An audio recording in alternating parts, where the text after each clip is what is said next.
And dapat lang kita nga mga fathers should be example sa atong mga pamilya. Because as I've said a while ago, we are the leaders and we are the pillars of our home. Let's all stand, please, and open your Bibles to the book of John, chapter 1. And we will read verse 32 up to 34. Thank you. It's nice to see that the balcony is full. And then I am looking toward the day when even the balcony overflow will also be full. So it's a wish, no? It's a prayer. John chapter 1, 32, 33, and 34. And John bare record, saying, I saw the Spirit descending from heaven like a dove, and it abode upon him. And I knew him not, but he that sent me to baptize with water. The same said unto me, Upon whom thou shalt see the Spirit descending and remaining on him, the same is he which baptizeth with the Holy Ghost. And I saw and bear record that this is the Son of God. And he's talking about the only Son of God. And that's the Lord Jesus Christ. Mag-ampo ta. Father in heaven, salamat Lord, niining nga buntag. Salamat Lord sa mga amahan. Salamat sa mga inahan. Salamat Lord sa mga kabataan. Salamat Lord sa mga families nga naakaron. Thank you that you have gathered us together. This morning, Lord, I understand my responsibility. And I know it's heavy, but with your help, tagai ko, Lord, og langit nun nga kaalam, para nga makawali ko, Lord, og insakto, para, Lord, mahimo nga masabtan Ginoo og ma-challenge nako ang imong mga katawhan, and that includes myself.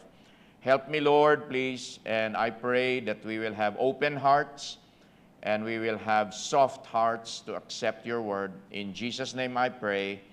Amen. Thank you, and please be seated. Well, this is Father's Day, but I'd like to talk to everybody. Okay? Dili lang kay mga papa, kundi apil ang mga mama, unya ang mga young people. I thank the Lord for our young people. Salamat nila, no? You see, Jesus wants His disciples to be His witnesses. If you are a disciple of Jesus, meaning to say, if you have accepted Christ as your Savior, that makes you a disciple of Jesus Christ. And because you are a disciple, God wants you and me to be His witnesses, bali mag-testify about sa atong Ginoo. And we can discover the nature of the function that we are to fulfill by looking at the example of John the Baptist. Kaning tulo ka verses, makita nato din na ang clear kaayong pagtestify ni John the Baptist. And the Bible clearly states that John the Baptist came from God. Even his name came from God.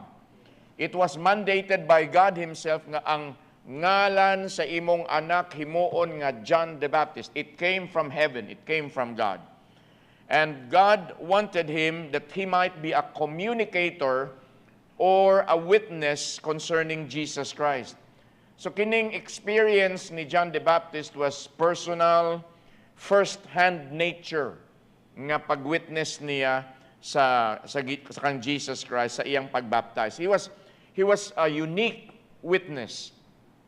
Dili man siguro ta maka-witness sama sa na-witnessan sa nakita ni John the Baptist, but it appears in the Bible that it was only John the Baptist who saw the Holy Spirit in the form of the dove.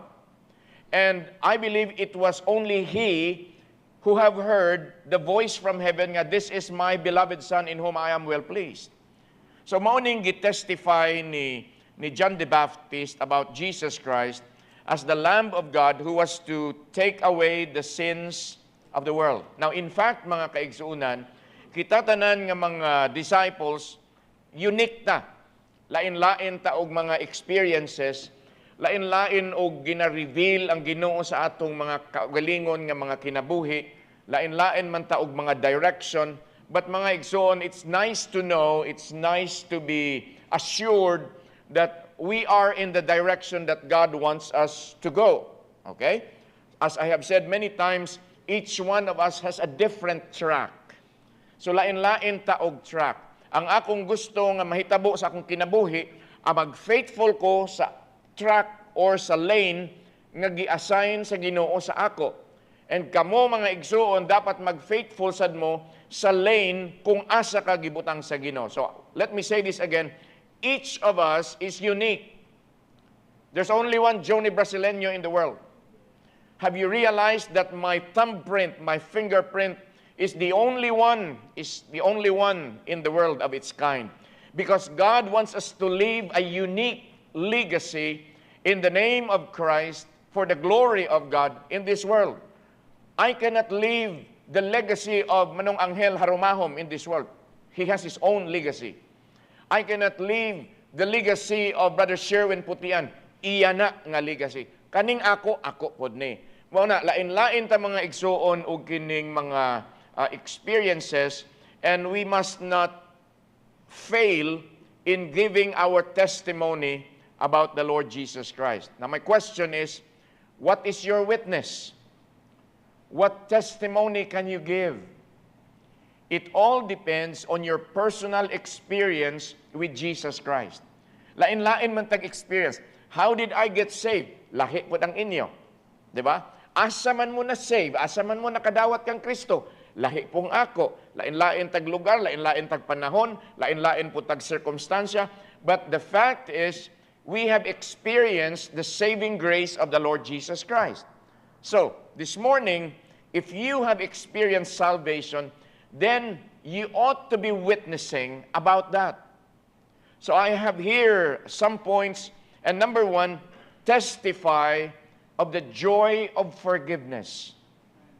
Pagkanindot na lang yun, to realize mga kaigsunan that I am a sinner. I was destined for hell. Gahapon, I was talking with some of the men, including Brother RR, and Brother RR was asking me, Pastor, unsa gani ng color sa atong kanang sala, sa atong sala, kung nga crimson. So crimson is a deep red. Okay? And then Brother RR Reyes was telling us nga the color of our sins is crimson. Diba? Though your sins be a scarlet or crimson. And then hugasan sa dugo ni Kristo, it will become as white as snow. And then Brother RR was saying, if you go to a place with snow, and then in the middle of the day, it will burn your eyes if you have no covering sa imong mata. I have experienced that. That is why when we were working in Japan, ang akong glasses na i-covered din because when the snow would be, huyupon sa hangin, there would be a mini snowstorm, and it enters your eyes, hapdos na siya. And my glasses are UV protected because of the whiteness of the snow. Now, ingon ana ang pag-forgive sa Ginoo sa ako. Ingon ana ang pag-forgive sa Ginoo sa inyo. So mga igsuon, let me challenge you, testify of the joy of forgiveness. Salamat sa Ginoo nga mapasaylo pa di ay ko. I am destined for hell. I was destined for hell because I'm a sinner. The justice of God says, and nagahatag yun sa verdict, nga I am to die the eternal death. But the Lord Jesus forgave me. The Lord Jesus forgave you. So mga igsoon, i-testify na. Salamat sa Ginoo nga we can be forgiven. Testify of the joy of forgiveness. Jeremiah chapter 31, verse 34. Unsay giingon sa Bible, and they shall teach no more every man his neighbor and every man his brother, saying, know the Lord, for they shall all know me. From the least of them unto the greatest of them, saith the Lord, for I will forgive their iniquity, and I will remember their sin no more. If God does that to you, you ought to be happy. Kasi may dili ganahan pasayloon. O diba? Kanindot nga maka-experience ta nga gipasaylo ta. Malipay manggani ta nga kanang gipasaylo ta sa atong igsuon, nakasala ta unya, gipasaylo ta sa Ginoo. Unsa pagyud kaha ning atong situation as a human being, as a sinner destined for hell, and instead of going to hell, the Lord forgave me and my destination was changed. Instead of going down, I'm going up. So testify, mga kaigsuunan. You see, if God did not forgive sinners, heaven will be empty. Okay? Walay yung sana. Walay taod to sa langit. Pero salamat sa Ginoo nga nagpasaylo siya sa ato. And heaven is full of sinners saved by grace. Salamat sa Ginoo. So there is the assurance that through faith in Jesus Christ, things are now right between the believer and the Creator. So kung naay isa, duha, tulo dinhi nga wala pa nakadawat kang Jesus Christ, this morning, higala, I urge you, dawata si Kristo, so that you can also testify about the kalipay nga gipasaylo ta sa Ginoo gikan sa atong mga sala. Every person is a sinner in need of forgiveness. The moment you ask for forgiveness, God forgives. Now, do your part and leave the guilt behind. Every one of us was guilty of sins. Diba? Gipasaylo ka na sa Ginoo, ayaw na nagpasana, kay gipasaylo ka na. Sige pa man kagpasana ng iyong bitaw sa Bible in 1 Peter 5:7, casting all your cares upon Him, for He careth for you. If God has forgiven you from your sins, then leave behind the guilt. Pero kita mga kaigsunan, we want to carry the guilt, and we always look at the guilt of Brother Cristoner. Gipasaylo naman ni sa Ginoo si Brother Cristoner. Kani si Brother Ruben, gipasaylo naman ni si Ginoo. Kani si Brother Bebot, gipasaylo naman ni sila sa Ginoo. Salamat sa Ginoo, gipasaylo sila. And God said, I will remember your sins no more. That's the word of God. However, kining si Johnny Brasileño, ay, ukayon pa nako ang sala ni Brother Ruben last year. Ukayon pa nako ang sala ni Brother Cristoner last month. Ukayon pa nako ang sala ni Brother Bebot last week. Mga kaigsunan, if you want to be like God, mauwaw sa ta mga kaigsunan nga, gipasaylo ta sa Ginoo niya, dili ta makapasaylo sa atong igsuon. Who are you, by the way, not to forgive your brother? You were forgiven by God. I was forgiven by God. And who am I not to forgive a brother or a sister who have wronged me when God Himself changed my destiny when He forgave all my sins from start up to the end of my life? Gi-forgive na ko sa Ginoo. Gi-forgive na ta. Si kinsa man ko. Am I more righteous than Brother Bebot? Am I more righteous than Brother Chris? Am I a better Christian than Brother Ruben? No. It's the same saving grace that God gave me nga gihatag sa ila. I am not special. I am not higher than any of these brethren. But God forgave me. What about you? Did God forgive you? Yes, Pastor. Then forgive. Forgive. Sige pa ng away-away, sige pa ng mga, ay nako, mga igsuon. That's too childish and it's not godly. Let's move on, mga kaigsunan. Ravi Zacharias said, the grace of forgiveness, because God Himself has paid the price, is a Christian distinctive and stands splendidly against our hate-filled, unforgiving world. Put that in your mind, mga igsoon. It's a Christian distinctive. If you are a Christian, then you should have that kind of distinction. That's what the Bible says. But kanindot unta, kung kaning Bible Baptist Church full of imperfect people would be a shining light, we would stand against the background of a hate-filled world, an unforgiving world. But this small church called Bible Baptist Church, Capitol Site, Butuan City, composed of forgiven people, imperfect people who forgave each other and who were forgiven by God Himself, would be a shining light against the background of a dark world. Kanindot unta kung ingon anak ta. Testify of the joy of forgiveness. To give testimony concerning the joy that comes as a result of forgiveness can encourage others to have faith in the God of grace who forgives sinners. Di ba? Testimony na nato mga kaigsuunan eh. Kung na ako'y ingon anak nga testimony, pagkanindot na balamang nga, kanas Pastor Johnny, kanang anak magina siya itong una, pero karon kay, kaluoy sa Ginoo, no? Nautrugid ba na siya? Kanindot, no? Kanindot nga testimony, no? But what if people would say, kana si Pastor Johnny, no? Na pastor na lang, hangtod karon wag na maotro.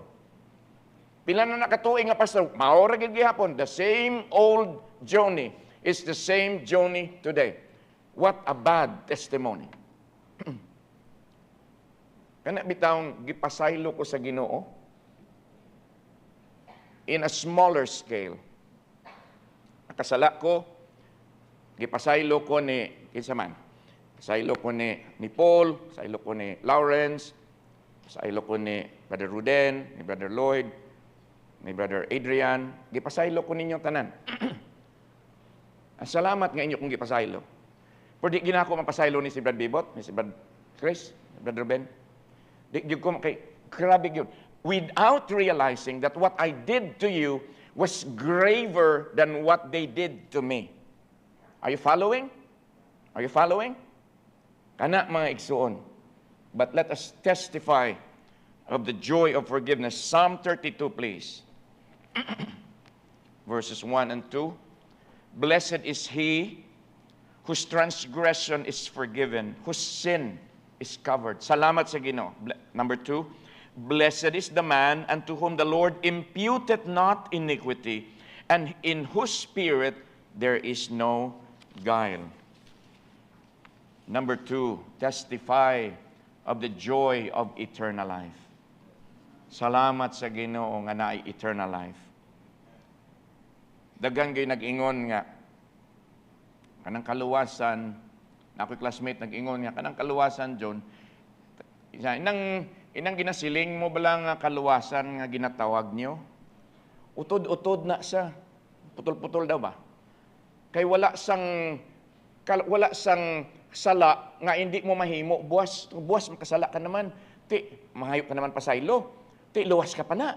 Kanang makasala man ka ugma, luwas gyapon ka. Mga kaigsuunan, nakaminos ta sa salvation sa Ginoo. His salvation is eternal. And once you are saved, you are forever saved. What is the meaning of eternal? What is the meaning of the word everlasting? Bisag asa pa nga dictionary mag-abot. It talks about an ongoing, forever na gina siya. Forever.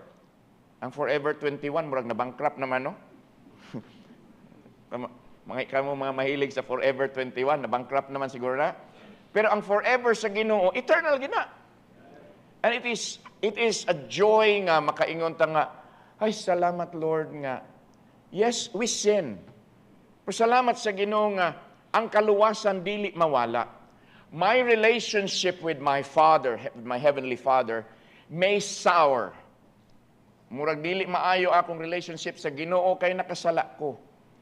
But the fellowship rather, but the relationship stays. I'm still His son. Pastor Michael here had done things nga wa ko ganahi. Naguba ang among fellowship kadali. But then when he said, Pa, I'm sorry. Nag-ingon po kog Manong, I'm very sorry, Manong. Our fellowship was restored. But the relationship did not stop. He will still be my son, bisag magbali-bali pang kalibutan. And it's the same thing with the Heavenly Father. The relationship is forever. So eternal life does not come to us at the end of our earthly pilgrimage. It is the gift of God as a present, right now, possession to those who receive Jesus Christ as Savior. Natay verse na, Pastor? Sure. Go to John chapter 10, please. The book of John, chapter 10, verse 10. John 10:10. The thief cometh not but for to steal and to kill and to destroy. I am come, ingon si Jesus, I am come that they might have life and that they might have it more abundantly. Go to the book of John, the same book, John chapter 4, verse 14. But whosoever drinketh of the water that I shall give him shall never thirst. Look at the word never, huh? But the water that I shall give him shall be in a well of water springing up into everlasting life. Salamat. I-testify na. Kita nga mga papa, let's testify about the joy of eternal life. Kanindot ba nga we can rest in the assurance that you and I has the eternal and abiding relationship with God through Jesus Christ. So, give testimony concerning this to others. Number 3, testify of the friendship of Jesus Christ. Kanindot, no? Nga, He's not only my Lord and Savior, He's also my friend. He's the friend that sticketh closer than a brother. Salamat sa Ginoo nga naiingon ana, no? In this church, and in the Philippines, I have friends, salamat sa Ginoo nga di man mi igsuon, pero murag yun mig igsuon. Salamat sa Ginoo nga na ako'y isa ka igsuon.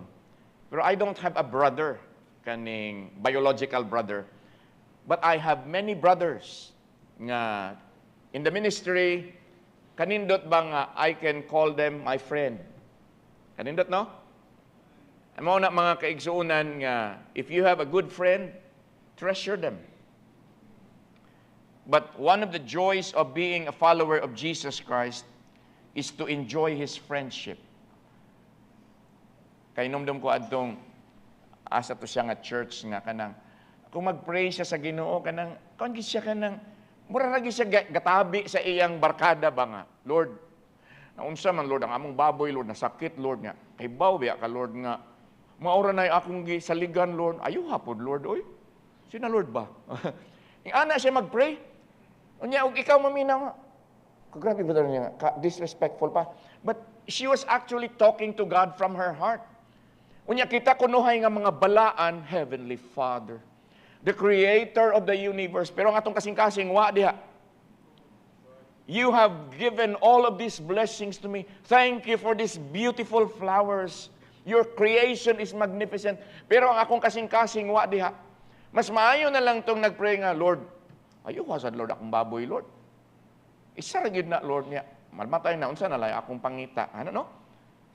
Kanindot ba when we have this kind of friendship? I was with Brother Ome in Ayala, in Cebu. And then, lakaw may kuyog namin si Pastor Kent, Pastor Mark, and then mga speakers sa Youth Congress. Brother Ome was with me. Ingon si Pastor Kent nga, friend, sumay mo, sinina, sapatos. Go, sapatos. Siya usang sapatos ko, Rockport, yun. Oh, makainga anak ko, kay friend man ako siya. Oh, sige, Rockport. So mo na akong ginasulobron. Rockport. Kana may makapaibog tagamay ba? Pero hinatag na siya. Kanindot when you can do that. Unya, kaning tag-iya sa Kamigen si Pastor Elros.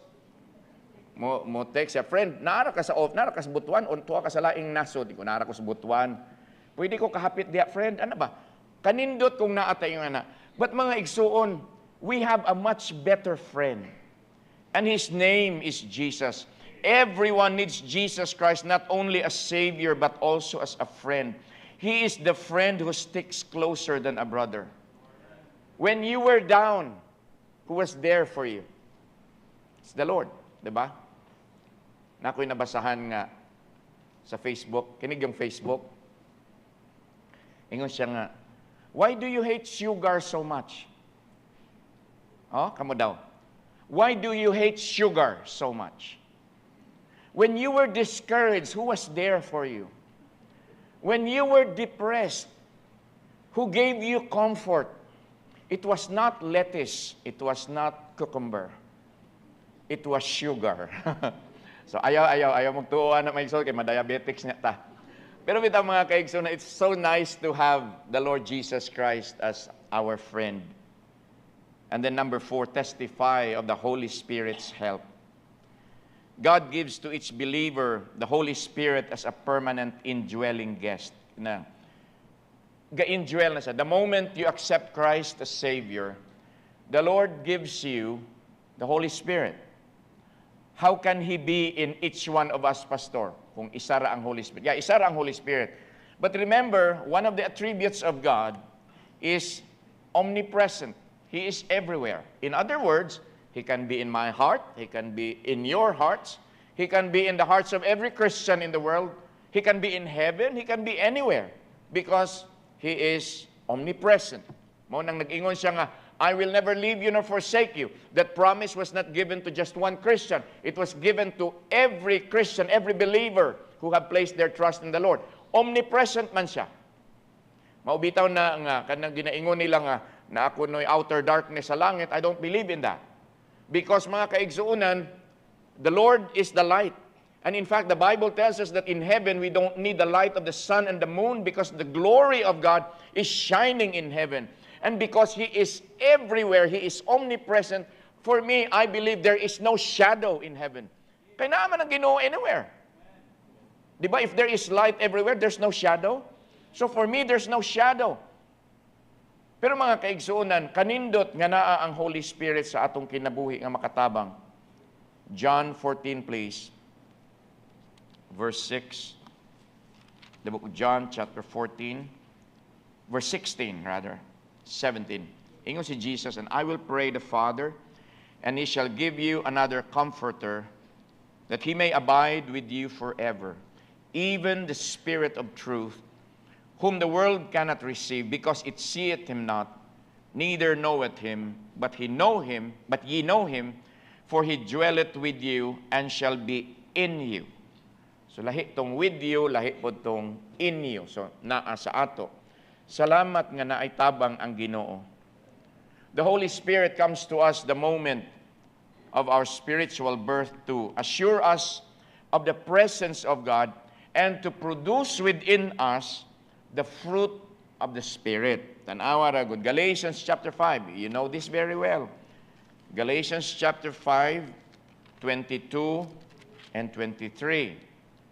But the fruit of the Spirit, dili siya fruits ha, but the fruit of the Spirit is love, joy, peace, long-suffering, gentleness, goodness, faith, meekness, temperance. Against such there is no law.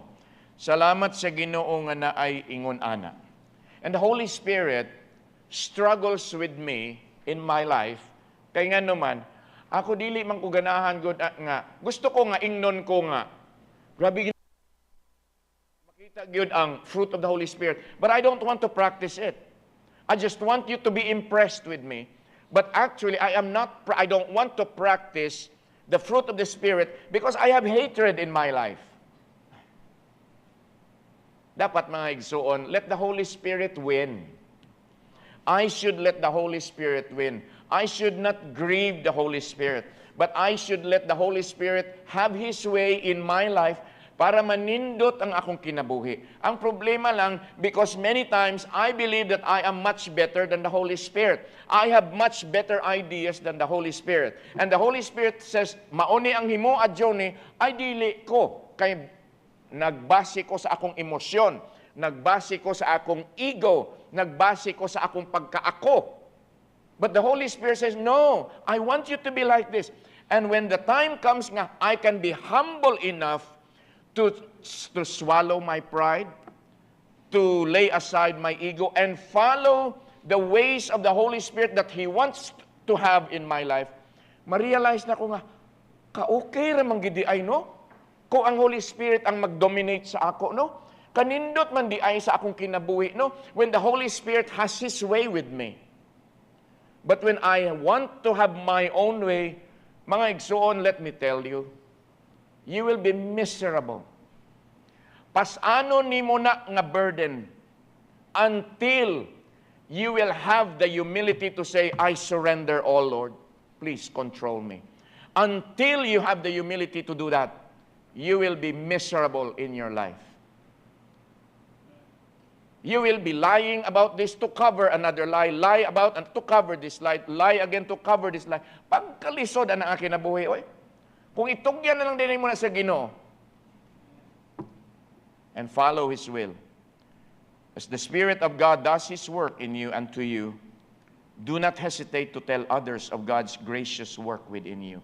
That is why I've heard from some of you, Pastor Johnny, kanang, itong una no, anigig ko, pero salamat sa Ginoo, Pastor, no? Laki na gyud di ay Pastor na. Iko, siyempre, laki man gyud. Basta ang Ginoo na gani mag-manipulate sa atong kinabuhi, Lahi ra gyud oy. Lahi ra gyud. And you can testify about that. But for those of us who do not want the Holy Spirit to take control, you cannot testify about the change in you, about the heavy burden that was lifted from your shoulders. It is because you want to continue harboring hatred. You want to continue carrying that load. It's up to you. It's up to you. But when you give it up to the Lord, you can testify, pagkanindot yun di ay pastor, no? Yes! Yes! Nindot yun ng the fruit of the Spirit. Bitaw mga igsuon. Number 5, testify of the privilege of prayer. Salamat nga makaduol ta sa Ginoo anytime, anywhere, with anything on our hearts, whatever, however heavy it may be, however simple it may be, however trivial it may be. You can go to the Lord in prayer anytime, anytime. In Matthew chapter 6, please, verse 6. The book of Matthew chapter 6, verse 6. Ingon si Jesus, but thou, when thou prayest, enter into thy closet, and when thou hast shut thy door, pray to thy Father which is in secret, and thy Father which seeth in secret shall reward thee openly. One of the most rewarding and delightful experiences one can have as a Christian is to be able to enter the throne room, the throne of grace sa Ginoo, makapangayo sa iyang tabang. Salamat nga makapangayo ta sa Ginoo og tabang. And salamat nga he can hear our prayers, he can act on our prayers according to his will because he is alive. Kaluoy baya kay mga igsuon kaning mga tao nga gasimba og Dios unya. Wa may mahitabo. If something happens according to their prayer, for me, it's just coincidence, or God Himself allowed it. But mga kaigsuunan, you cannot pray to a figure of stone. You cannot pray to a figure made of hardwood. You can pray to a figure made of ceramics or whatever metal or bronze. Mga kaigsuunan, you can only pray to the only living God. Salamat ni ana nga privilege. Matthew chapter 6, verses 9 to 13. After this manner, therefore, pray ye. Our Father which art in heaven, hallowed be thy name. Thy kingdom come, thy will be done in earth as it is in heaven. Give us this day our daily bread, and forgive us our debts as we forgive our debtors. And lead us not into temptation, but deliver us from evil. For thine is the kingdom and the power and the glory forever. Amen. I would like to make a correction. This is not the Lord's Prayer.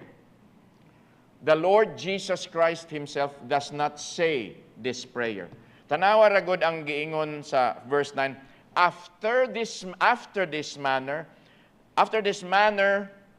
therefore pray ye. In other words, the Lord Jesus Christ was telling the disciples, ing anion ninyo pag-pray.